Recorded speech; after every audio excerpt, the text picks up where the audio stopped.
It's the Ross Tucker Football Podcast. Oh, yeah, it is. But it's not just any Ross Tucker Football Podcast. It is a teaching tutorial Thursday presented by DraftKings, America's #1 rated sportsbook app and awesome fantasy app. They got so much stuff going on for March Madness next week. You're really doing yourself a disservice if you don't get the apps on your phone and throw the code in Ross so you get their promos for the NCAA tournament. It's not just a teaching tutorial Thursday with Greg Cosell, the NFL films guru, what we're calling wide receivers 2.0, because we only got to 4 of them last week because there was a lot of philosophical discussion and a lot to say about the Alabama kids and Jamar Chase and Kadarius Toney. So we're going to get to the best of the rest, if you will. But first, it's our last show of the week. Now, don't get sad. You know you can listen to the Even Money podcast or Fantasy Feast or College Draft podcast the next few days, or Andrew Brandt's Business of Sports podcast. There's still something to listen to every day. But it does mean it's time to give out some winners. I want winners. Extra mile, and a lot of these things are really easy to do. It means a great deal because it's what we need to try to keep this thing going, to try to grow it. Like the Spread the Word winner, Timothy Seiler. He quote tweeted the College Draft podcast. Love it. Quote tweets are amazing. We noticed those, Timmy. So I'm at Ross Tucker NFL. We're at RossTuckerPod. Retweets, quote tweets, likes on Instagram, loves on Facebook. They all count. Timothy, let me know if you want a signed picture, card. I still got a bunch of press passes from this season that are pretty awesome. Sponsor confirmation email winner, Jesse Miller. Another one of those 1-800-Flowers.com rock stars that threw the code in football when he clicked on the radio button in the upper right. And then the YouTube shout out, Richard Chrisman, Chrisman. That's a really easy one as well. Just subscribe. It's free to youtube.com/RossTuckerNFL. Then make any comment. I notice when it's somebody that does it a lot, and I haven't picked them yet. I also notice when it's somebody new. Congratulations, Richard. All 3 of you guys, hit me up. Ross at RossTucker.com. Patron of the day, Andrew Donnelly from Scotland. Love it. Love me some Andrew Donnelly. Love me some Scotland. Got to get over there at some point. Love me some Greg Cosell. It's Big Show time. The Big Show. All right, Greg. So we're going to get into the rest of these receivers momentarily. You need to answer that, Greg? Good timing there, of course. Man, we won't answer that. People know that you are up and rolling early if you are getting a call. I know. At 7:15. And I'm getting a call from my wife, too. What is going on right now? My cell phone's buzzing. Your office It's stop. We're ready to go, Ross. We're ready to go. That is crazy. All right. So, man, we are popular dudes. But, before we get to the receivers, anytime there's information going on about the NFL, I do want to get your thoughts on it. I know we talk about him all the time, Greg. Did we learn anything more about Dak or the Cowboys without Dak, with him getting hurt this year? Do you feel like we know what Dak is? And in your mind, Greg, what is that? I think Dak's a really, really good player. I think he's improved each and every season. I think he's become a high-level NFL quarterback. In fact, I will say this. Someone asked me the other day that based on this past season, and Dak obviously only played a limited number of games, but was very, very good in those games. Somebody asked me that at this point in their careers, if you had to choose between Russell Wilson and Dak Prescott, who would be your quarterback? How would you answer that, Ross? Well, are we talking longevity and the age, or just them as Well, players? I mean, Russell Wilson is clearly older, but he's not old. It's not as if you would say Russell Wilson has a year left and then he's done. The point I'm making is I think you could make the argument fairly easily based on tape. Remember, I want people to understand this is based on tape study. This is not just, people sitting around at the water cooler having a fun conversation or sitting around in the bar, just talking ball. This is tape study. I think you can make an argument that at this moment in time, Dak Prescott is a better quarterback. And I think the tape shows that. I know the tape shows that. So in what way? How does the tape show that? Well, I think he's a far more consistent player from the pocket. I think that he plays overall with a stronger sense of timing and rhythm within the structure of an offense.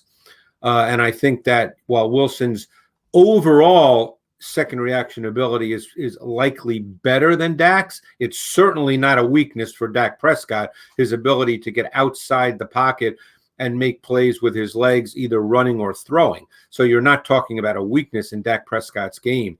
But I think Dak Prescott has really grown as a quarterback and has now become a very, very good NFL quarterback. A lot of guys are getting released, Greg. There's going to be a lot more today, a lot more tomorrow. It's salary cap time. That's what's going on. We know what it is. I'll talk about that more a little bit later. Since we are talking receivers, though, today, yesterday was John Brown from the Bills and Emmanuel Sanders from the Saints, Greg. Any thoughts on those two guys? Because, I mean, I still think both those guys can really be effective NFL players. Well, I think we have to be careful about with all these cuts because the salary cap dropped, $16 million? I don't follow that probably as closely as you do, but I think I saw that's what the number is. So a lot of these cuts are simply a function of money. They're not necessarily a reflection, Ross, of a player being unable to play in the NFL. So I think these conversations, particularly with players who are a little older, you got to be careful about. Because, John Brown had a good year, he can still play. Emmanuel Sanders had a good year, he can still play. But they're both over 30.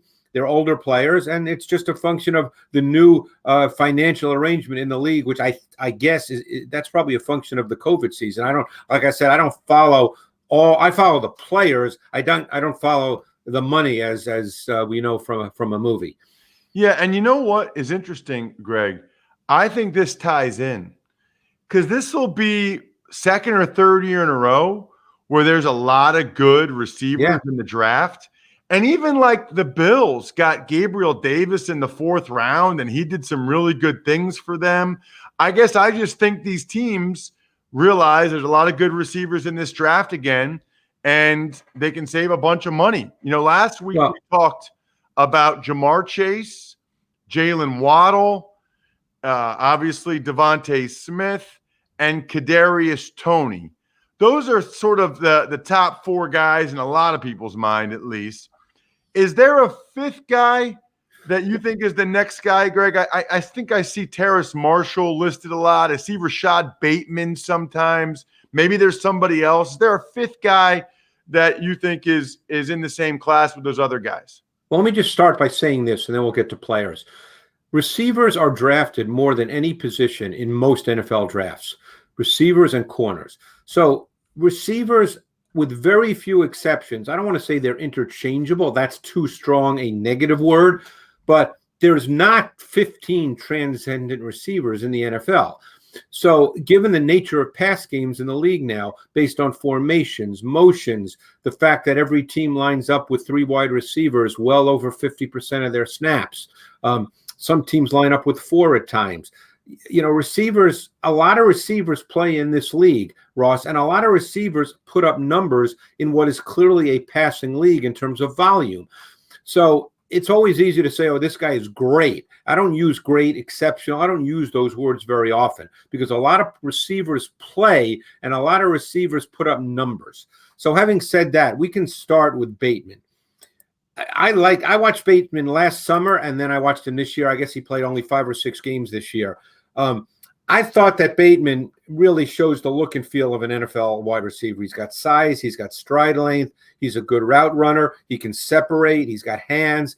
He's run after catch. He's a big kid.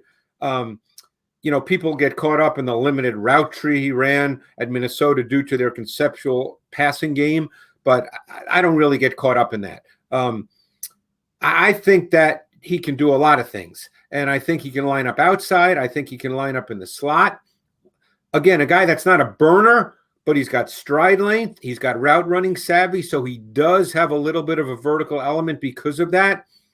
I thought 2 names came to mind when I was watching Bateman stylistically, and that was Michael Thomas and Allen Robinson. those two receivers stylistically came to mind when I finished watching Rashod Bateman.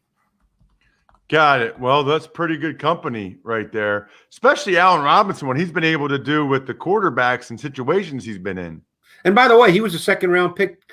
Both Thomas and Robinson were second-round picks, if I'm not mistaken. So, again, a perfect example is that you're dealing with two receivers, Thomas and Robinson, who would certainly be considered, I would think, top 10 receivers in the NFL, and they were second-round picks. And very often guys become second-round picks like that because people get caught up in 40 times.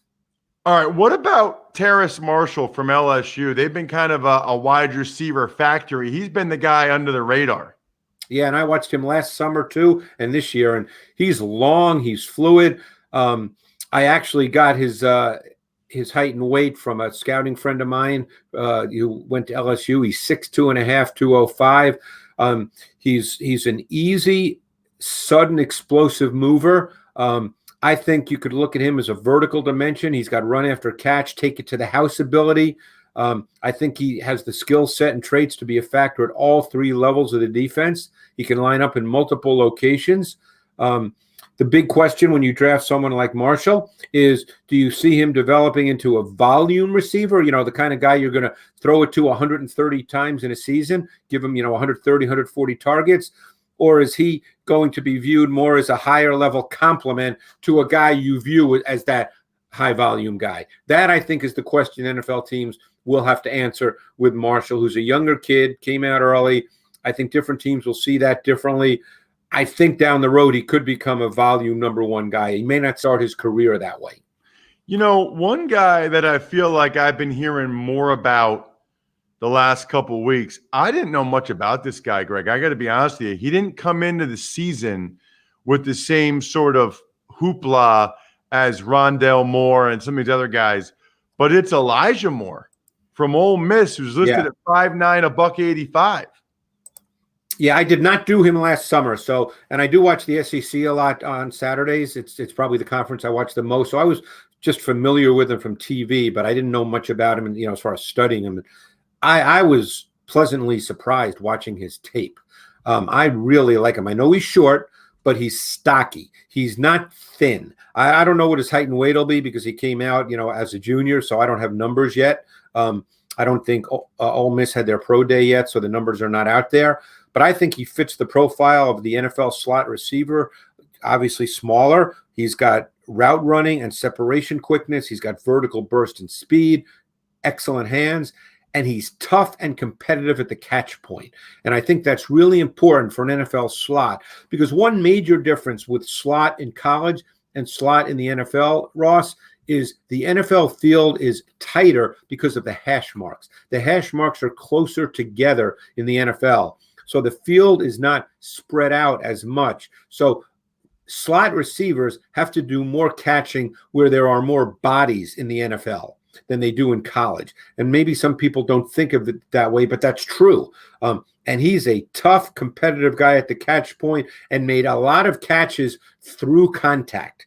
And I think that's really, really important for an NFL slot. And he became one of my favorite receivers to study. I think he's a scheme and formation versatile guy. I think his traits are pretty high level for an NFL slot who can also give you vertical ability. He can run slot fades. He can get on top of corners. It's a good point, Greg. It does feel like some of these slot guys in college football are just like running free. Oh, yeah, I know. In the NFL, that just doesn't happen. It's a really good point. What about a guy, Amari Rodgers from Clemson?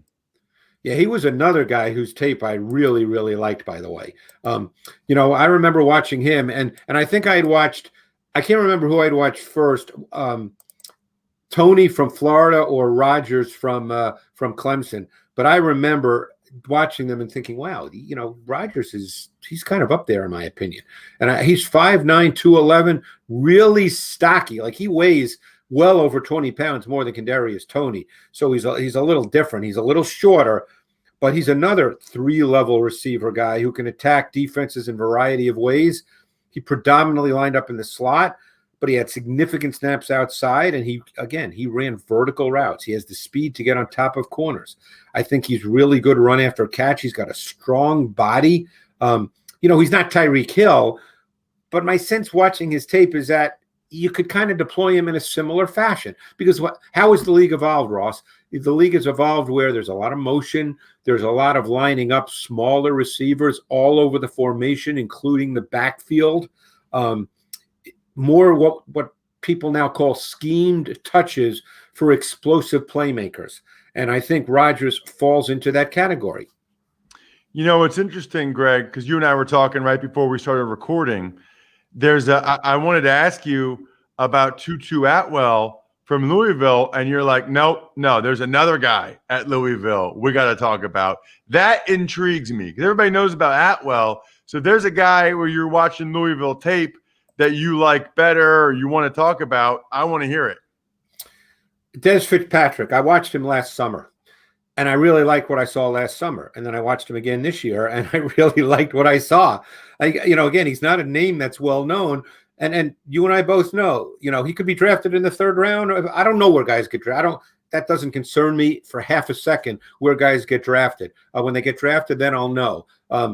But I think that he's got desirable size. He's got stride length. He's got build-up speed. He's got hands. He's got body control. He's competitive. I wouldn't call him purely explosive, and that's probably why you're not going to see him, being a top 40 pick or 50 pick. But he's 6'2", 202. He predominantly lined up outside. I think he eventually could be a boundary X in the NFL, but he could also be a multidimensional guy. As I was watching him, and again, when I say this stuff, and please, Ross, I know you put out a lot of these you break down what I say, and sometimes I get nervous about that because things get taken not necessarily out of context, but when you get one line out of five, it's different. But I watched this kid, and I said to myself, God, are there college similarities? Okay, college similarities to Davante Adams when he came out of college. Now, we know what Adams is in the NFL, and I'm not saying Dez Fitzpatrick is Davante Adams as we speak now. But I watched Davante Adams a lot coming out of college because he played with Derek Carr. And, Adams, I think, was also a second-round pick, not a first-round pick. And I kind of thought that they were somewhat similar stylistically. So we'll see where Fitzpatrick goes. We'll see where he gets drafted. Greg, I think I would say a couple of things. First of all, it's never bad to say someone similar stylistically. And not only that, whether it's Davante Adams or Allen Robinson or Michael Thomas, if people knew those guys are going to be that great, they would have been first-round picks. Oh, you're right. You know what I mean? Like nobody, we get it. They've improved. They got better. I mean, I thought Davante Adams was the best receiver in the NFL this year, and I said that. I was on record saying that a number of times throughout the season because the tape told me that. And I hope people understand when I talk about this, it's purely based on tape study.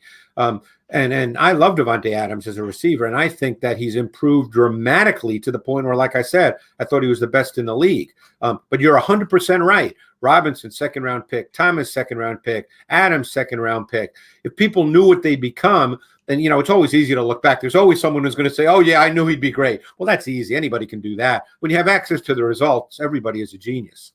It's funny, too, Greg, because we always post, or we try to post, your entire thought, a minute video or whatever, but I can't.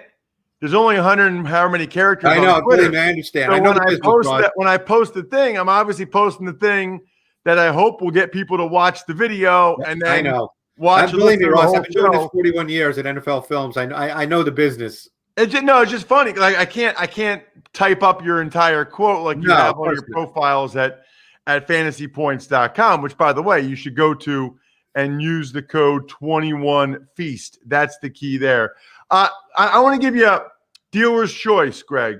Anybody else you want to talk to? Maybe a small school guy, a sleeper, anybody else that jumped out to you? Two guys I think would fall into that category. Dwayne Eskridge from Western Michigan, who I believe was at the Senior Bowl, so we know he's 5'9" and an eighth and 188. And another guy that you could see kind of in that Tyreek Hill deployment mode. Not quite as explosive and sudden as Hill. Hill's off the charts, obviously. But this kid, and again, now it's college football, but I don't think I've seen a guy take as many slants to the house as Eskridge did this year. Now, it's not going to be that easy in the NFL, but the point I'm making is is this kid has an explosive dimension to his play. And teams that see him creatively moving him around the formation, lining him up all over, trying to create scheme throws, as we said a moment ago, I think he's a fascinating prospect. And then there's one more guy who I thought was really, really interesting. And that guy was Jaelon Darden from North Texas. Now, I got to tell you, I'm sitting and I'm watching this kid, and he's another smaller guy. He might even be 5'8", so he's small. But I'm sitting and watching this kid with how explosive he is, both vertically and run after catch. And I'm saying to myself, if he was in Alabama's offense, what would the conversation be? Now, I don't think he's quite as explosive as Jalen Waddle, who I think is another guy that's off the charts explosive. And I love Jalen Waddle, and we spoke about him last week. But I was thinking to myself, if you put Jaelon Darden in Alabama's offense instead of Jalen Waddle, would we be having a different discussion about Jaelon Darden? Would he be putting up those kinds of numbers and we go, oh my God, look at this guy? And smaller receivers have definitely become a bigger part of the league. I mean, obviously big receivers, everybody would love a 6'2", 6'3" guy who can move, but because of the formations, the usage, the deployment, you get a lot of these guys. I mean, keep in mind, someone like T.Y. Hilton, and I forget what round he was drafted in, he had 4 years or 5 years in a row where he had 130 plus targets.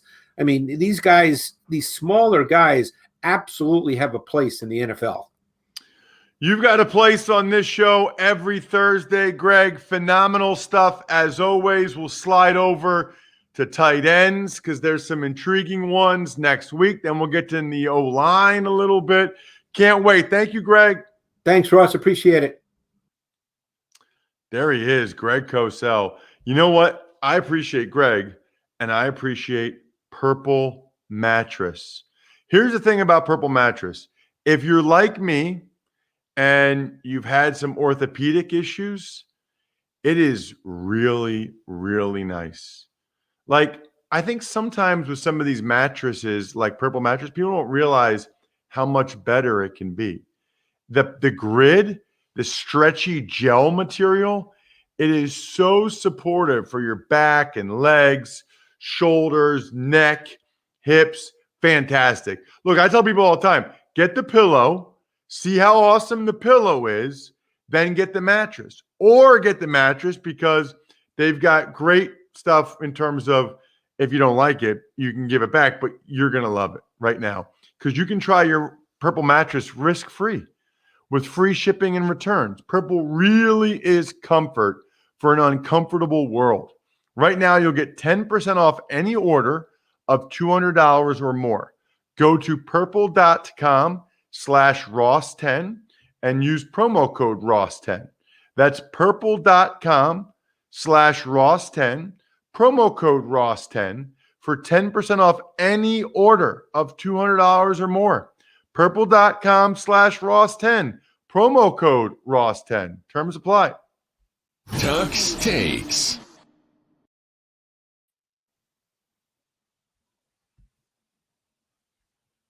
Sorry about that. Now that the salary cap has been officially set at $182.5 million, the cuts have started coming. We'll start with the Saints, and they've cut wide receivers Emmanuel Sanders and linebacker Quan Alexander. Brian, was your mic turned off? It was, yes. Was that the second time this week that you've screwed up, or was it last week that you were I appreciate you reminding me. Thanks so much.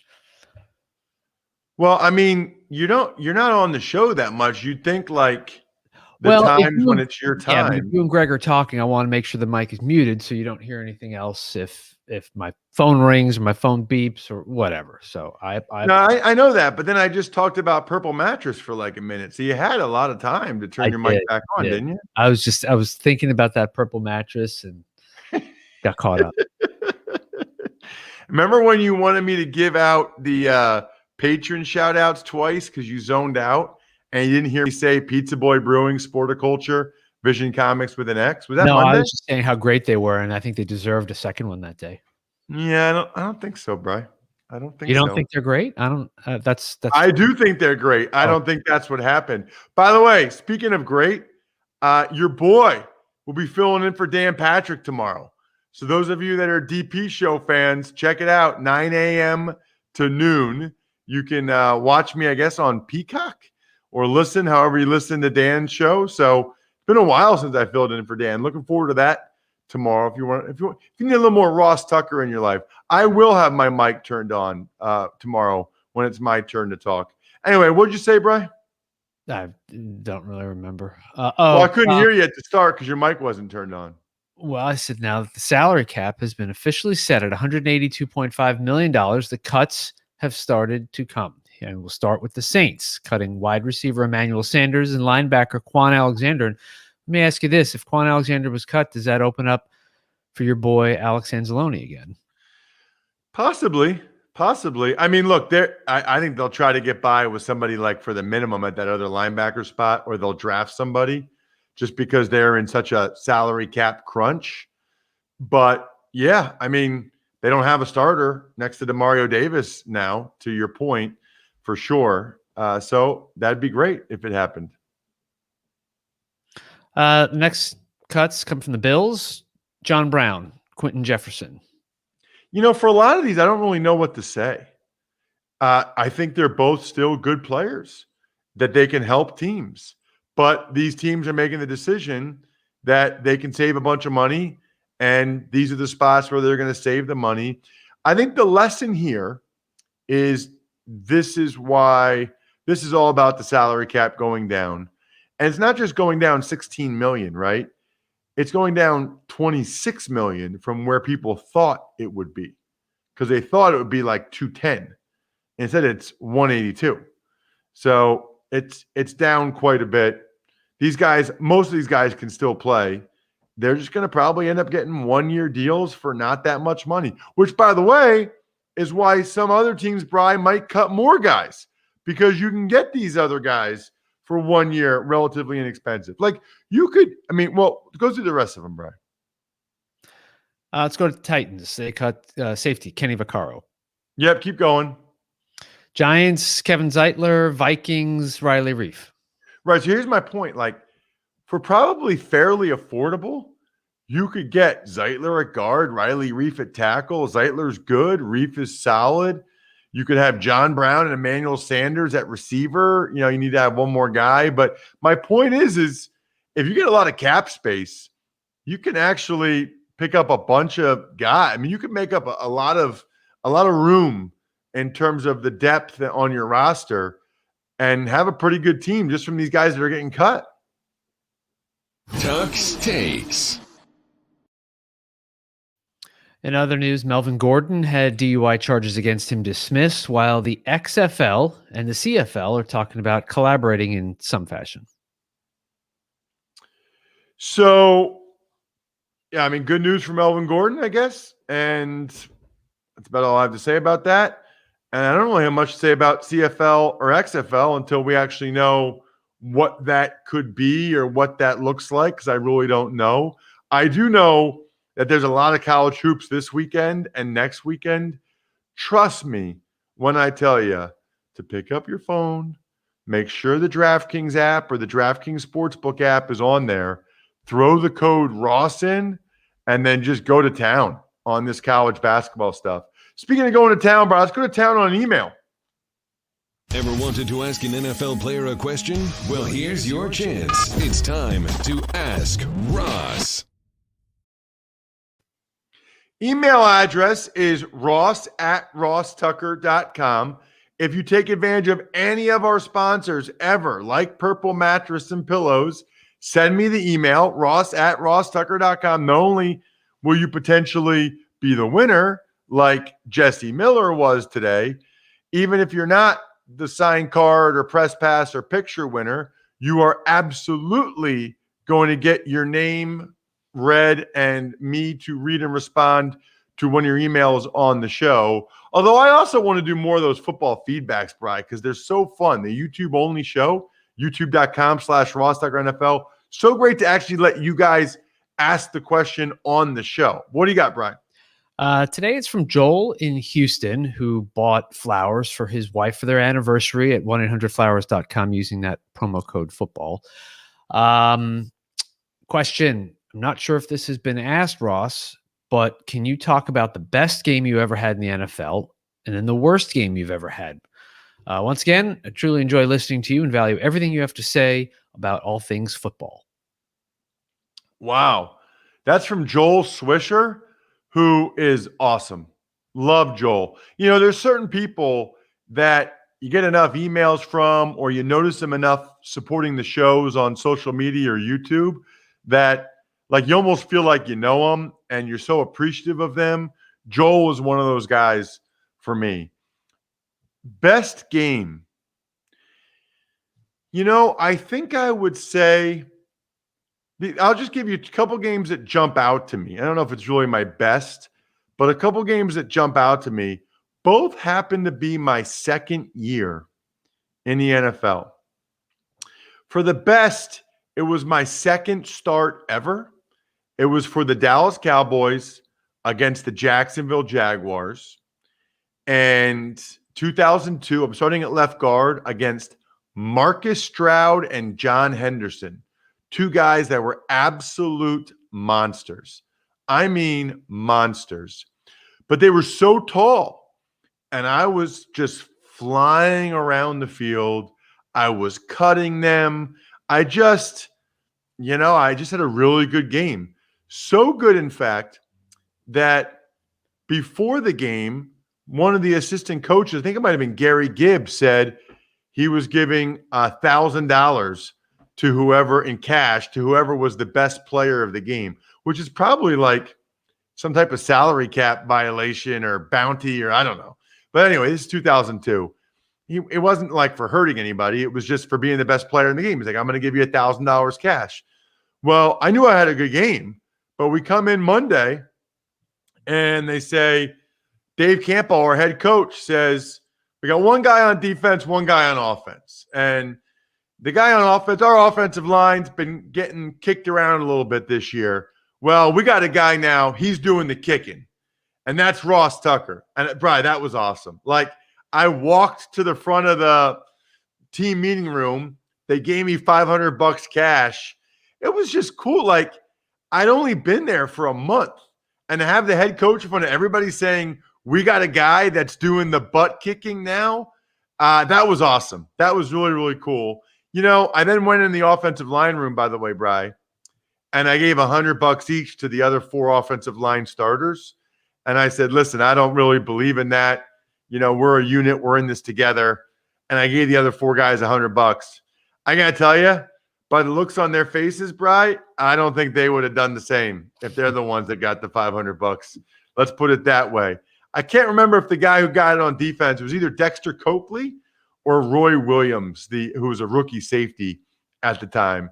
But yeah, I gave it to the other offensive lineman. What's that? I said then the defensive guy was not very happy with you. I don't know what he did. I don't know what the defensive guy. That's a good question. I don't know what the defensive guy ended up doing. The worst one, Joel, is what led to me being a Dallas Cowboy. And that is the second game of the 2002 season. I was playing for the Washington Redskins at the time.